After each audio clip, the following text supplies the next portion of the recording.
most beauty professionals, they don't fail in this business because they are not good enough. They fail because there's usually two patterns running their life and their business without even realizing it. This episode is really close to my heart because this is the reason why I started mentoring people, because I see these two patterns everywhere. You don't have to be a business owner to embody these patterns, and it's really, really important for you and your business to be self-aware and work over these patterns to grow in business and be successful. One of these patterns, I had it myself. I'm still healing from that because this is a long, long process. This is something where you have since your childhood, so is really deep rooted in your brain. And I want to explain you how this is works because you can rewire your brain.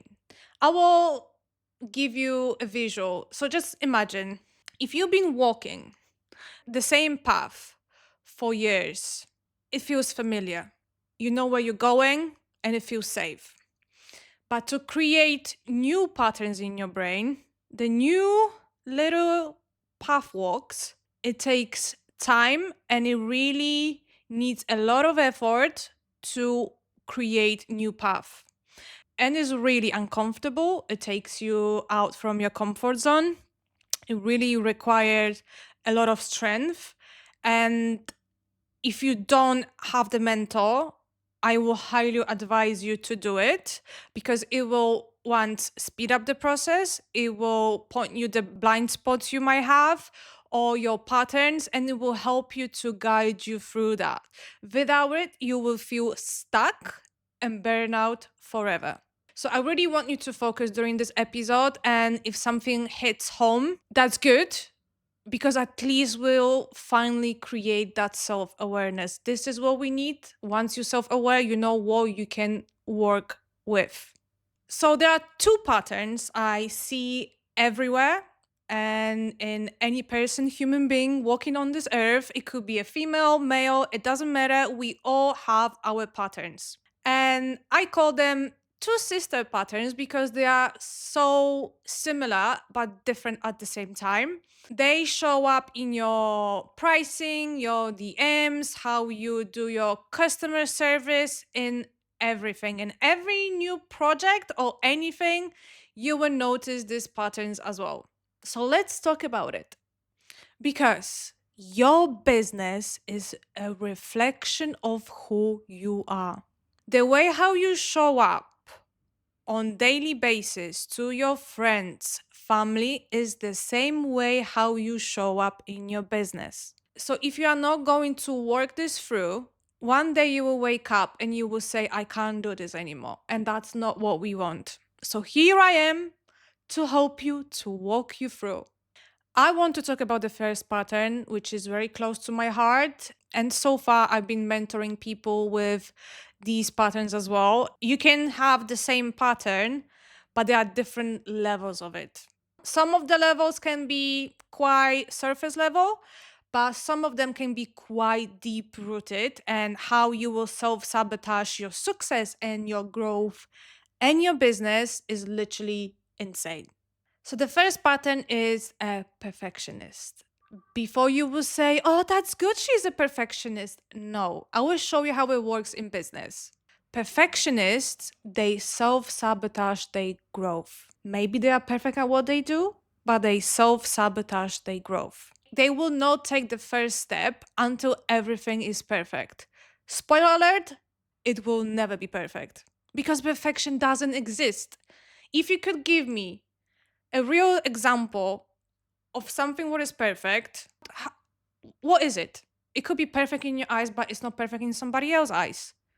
So why to chase that perfectionism when it actually doesn't exist? Because you can gather all the information, all the knowledge, prepare yourself. But then you will postpone the launch of something. Then you will add more and more to something what you've been creating. And then you will overteach, overdo, because you want to give more, you want something perfect. But you can't make something perfect. It's literally impossible. Let me give you real examples. I was mentoring one lady, and she was literally paying to somebody else to edit her reels. Even though she had the time to do it herself, but she still preferred someone else to pay rather to do it herself. So I asked her a question. Why do you pay somebody else for those reels, which is not a small amount?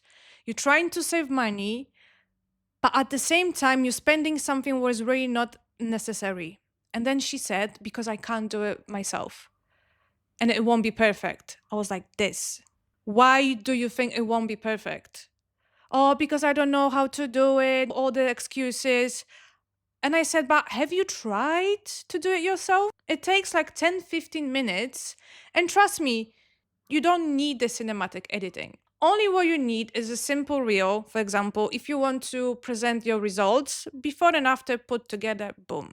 But in her head, she was chasing that perfection. She thought if she would pay somebody else to do it, it would be perfect. But at the same time, if she would post her reel, she didn't want to feel judged by somebody else that is not perfect. But the question is, what is not perfect and what is perfect?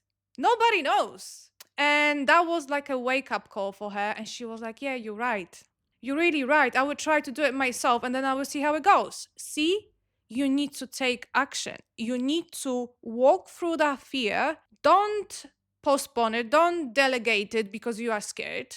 When you delegate something, it's usually when you're like very busy and you can't, handle everything yourself and you're trying to get help is different. But if you're delegating something because you are scared of judgment, you're slowing down your growth and the real confidence as well. Because if you would try something, well, it feels like, I can't do it, it's not perfect, then you would try and then it would be, actually, it's not that bad. Just imagine that feeling. How would you feel if you said no to something so many times, finally give it a go, and it turned out to not be that bad? You heal a little part of yourself. You will heal that part of yourself because you walked through the fear and it wasn't that bad. And I will tell you myself because I am a perfectionist to the point I was chasing that perfection without even knowing what it was. And I realized I was already halfway of my project. Nothing was making sense anymore. I was creating new PDF after new PDF. Maybe I would do this and that. But I didn't have like the clear direction because I was adding and more stuff to the point everything was getting very confusing and people didn't even know what I was doing.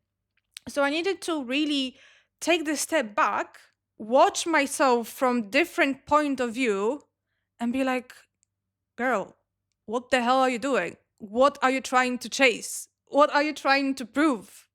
You had the product ready by you holding yourself back because in your opinion it's not perfect. But what's perfection? What the hell is that?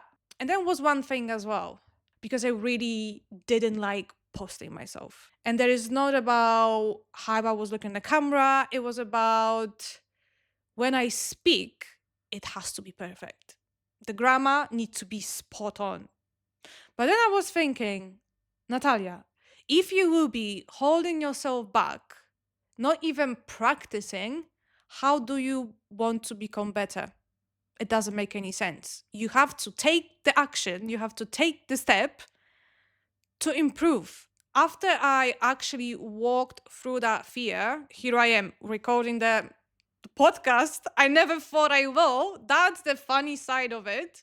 Because I remember 2 years ago, was it 2 years ago? Maybe year and a half. The first time when I started recording content. I am telling you, the panic attacks, my throat was closing. I was like, I can't do this. Why? Because it wasn't perfect after the first go. So I was like, it's not perfect. I don't want to do this. Take this away from me. But then I was, how do you want to become better if you would just give up? Because it's not perfect on the first go. So I needed to accept in my head that there will be mistakes. It won't be perfect. The same like I'm recording the podcast right now. I'm using my phone. It's not perfect. The lighting is not perfect. There's a lot of things I can actually call out and be like, I'm not posting it. But I know I need to take the action, take the step, and I will improve later on. And now what I will say, it will be the moment actually everything clicked in. How do you want to master something without making mistakes? It doesn't make any sense. It doesn't. For example, if you would like to train people in the future in your field and you are a little perfectionist who doesn't make any mistakes ever, if you have a student, she will come to you with a problem about anything.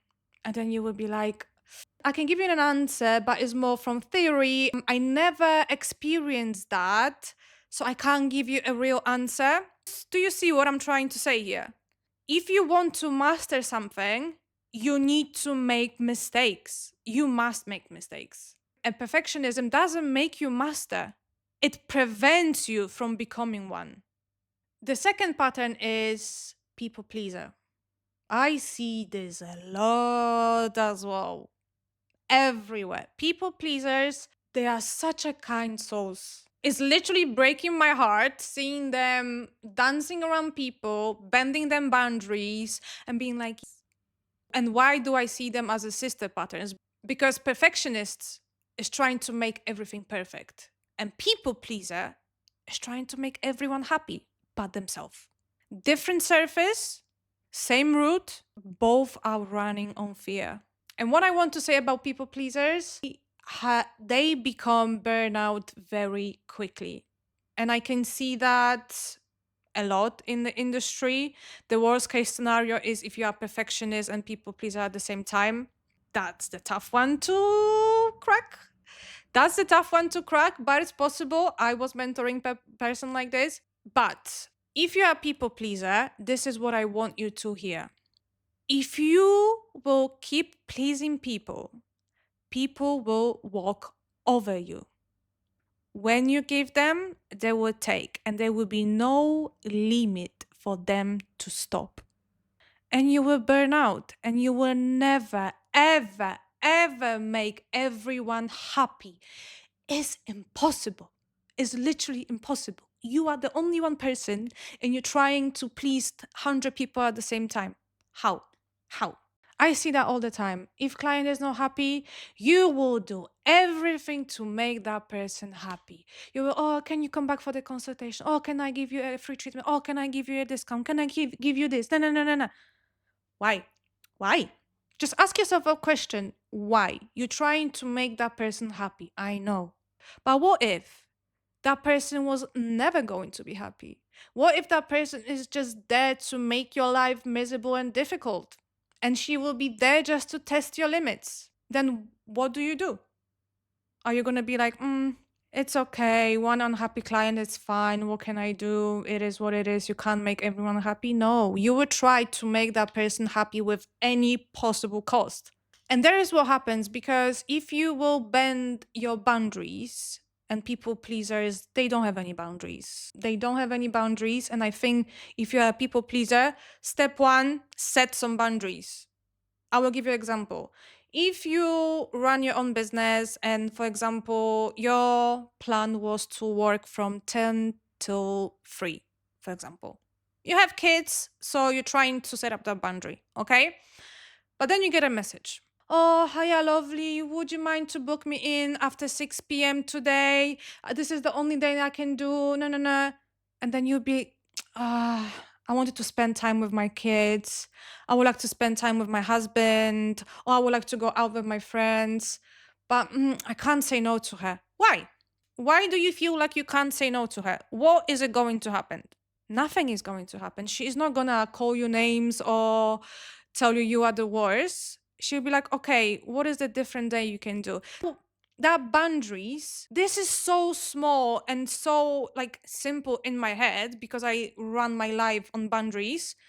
But this is the skill you have to learn and develop. And it takes small steps.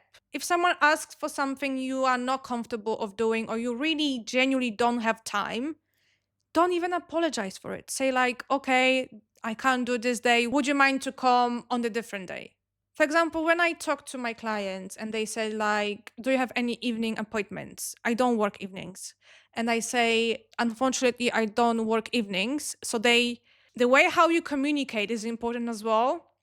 Because if you will say, oh, I'm so sorry, lovely, I really wish I could squeeze you in. Yes, I will try my best. You already telling her that you don't have boundaries because you're trying to shake the world just for her. No, you are the only one person running a business and they need to adjust to you, period. This is how I run my business and that's why I don't burn out, except that perfectionism, I take that. But when it comes to boundaries, you need to set up boundaries in business. You are the only one person running it and you will get burnout every other week. And that's not the goal. I will give you an example of one person. I mentored one woman, and I will tell you, she was a definition of people pleaser, of giver. She is the kindest soul on this planet, and I can understand why she was doing, but we needed to sit down and have that honest conversation. I said, let's call her Fiona. Let's call her Fiona. I said, Fiona, I really admire how you create the experience around your clients. The customer service is really exceptional. And you give a goodie bag or nice tea you made yourself, a cake, everything is amazing. By you overgiving. And when you're overgiving, slowly but surely, people will start slightly less respecting you. And you wonder, like, why? I'm trying to make them happy because they feel like they can take anything from you. You showing them that you are a good person and you are willing to give everything to them just to make them happy. And people can sense that. But what instead?